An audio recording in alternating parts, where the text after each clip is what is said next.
Welcome back to Jot's Shop. Before we start the video, we have a special request. If you have time, please let us know in the comments what you like and don't like about our videos. Also tell us if there is anything special you would like to see. These comments would really help us and we would appreciate it immensely.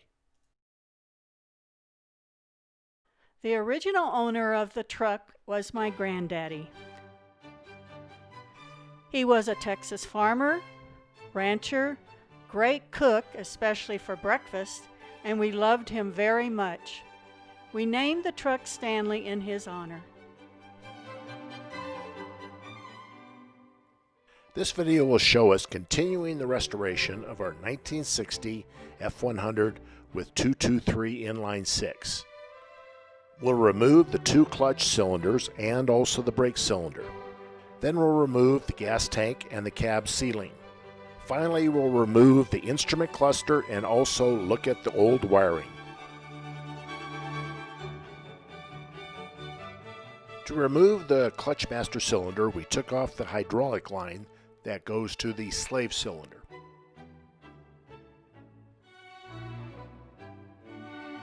As usual, the hydraulic line was fused into the connection, but we were still able to get it off.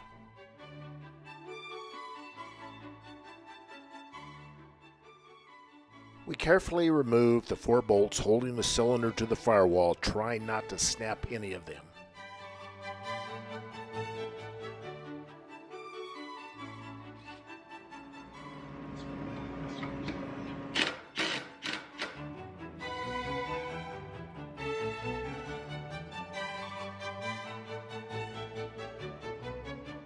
As it comes off, you can see the piston that attaches to the clutch pedal inside the cab.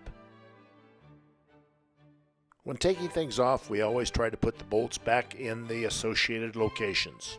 This makes it easier to put everything back on since you know where the bolts are. This is the bolt that attaches the piston to the clutch pedal. Give it a few shots of PB Blaster and it should come off.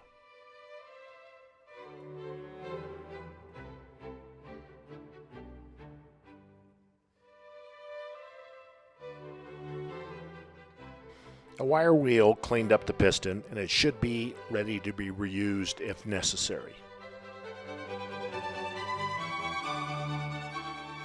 The replacement master cylinder we got from Advanced Auto is a direct bolt-for-bolt replacement and looks the same as the original.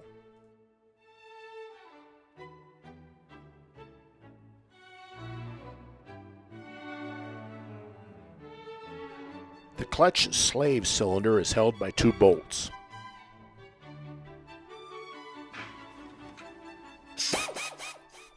The 2 bolts came out without a problem after a few shots of PB Blaster.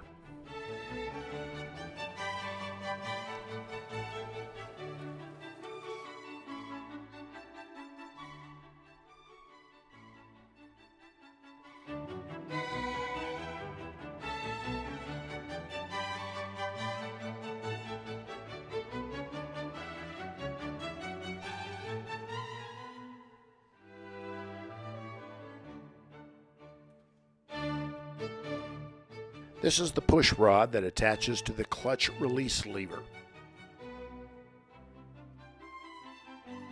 This truck was a farm truck, so there were obviously a few field repairs made.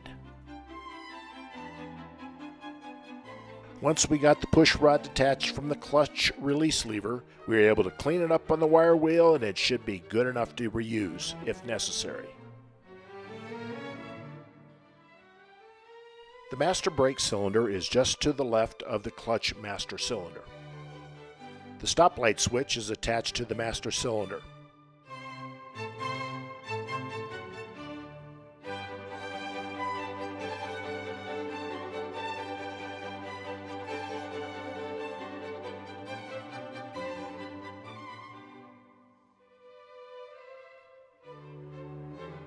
As you remove it, remember to get the washer that is between it and the cylinder so you don't misplace it.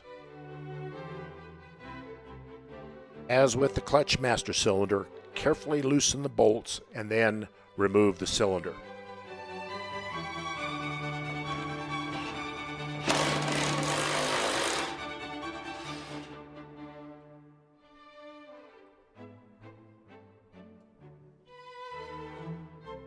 piston attaches to the brake pedal exactly like the clutch was attached.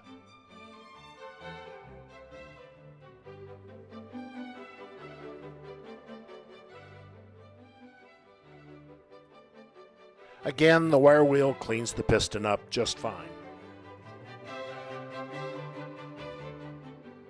Next, we'll move to the cab and remove the gas tank. You'll need to remove the grounding wire, the fuel level sensor connection, the fuel line connection, and the filler neck connection.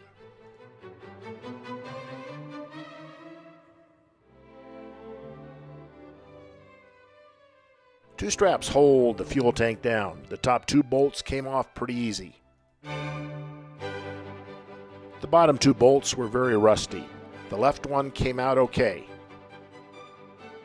However, as you can hear, the right one snapped.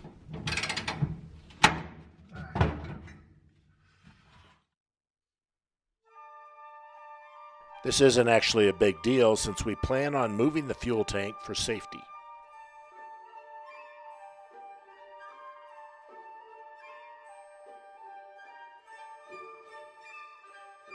The floor below the tank actually looked pretty good. The cab ceiling came out easily. It's just cardboard held in by screws.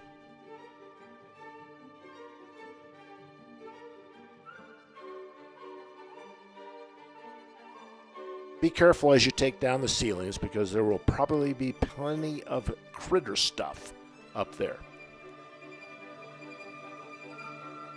Besides the normal collection of Texas wasp nest, we also found a very large mouse nest. Our cab top has a dent in it over the passenger side. We should be able to fix it. You can see that the cab top is apparently an integral part of the air conditioning system. It has plenty of vent holes built in.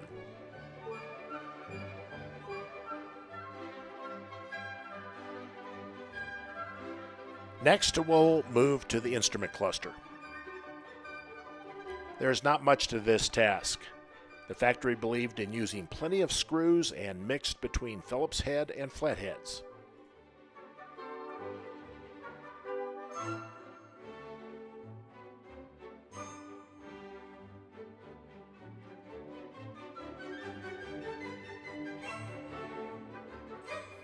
Once the outer plate comes off, you'll have a plastic cover, a steel cover, and the actual instruments.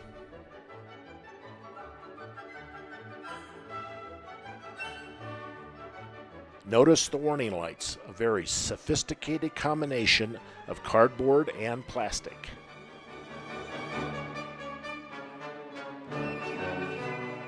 To take out the cluster completely, you need to unscrew the speedometer cable from the back.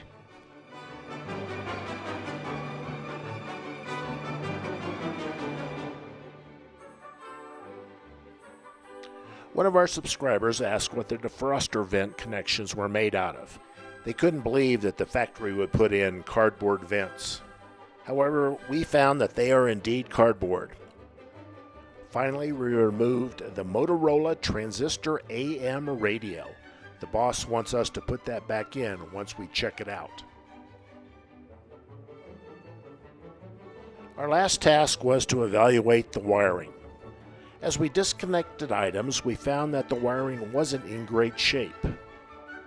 In fact, some connections were held together with juicy fruit gum and wrappers. You may think that's a joke. However, it's not. After all, when you're in the field, repairs need to be made with whatever's at hand. So we decided to remove the wiring harness completely from inside the cab. Here's where the engine side of the wiring harness connects to the cab wiring harness. After pulling the wiring harness out, we laid it on the bench. We separated all the wires and checked everything against the official shop manual wiring diagram. By the way, the shop manual is a very valuable resource. After cleaning up the cab harness, we attached it to the engine harness so we could later start the truck.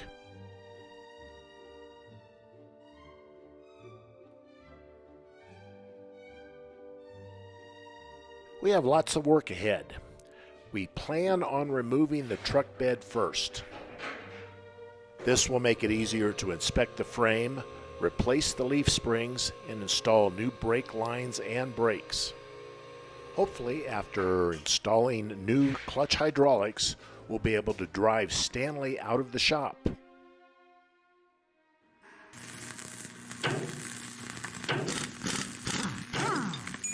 That's all, folks, and thanks for watching.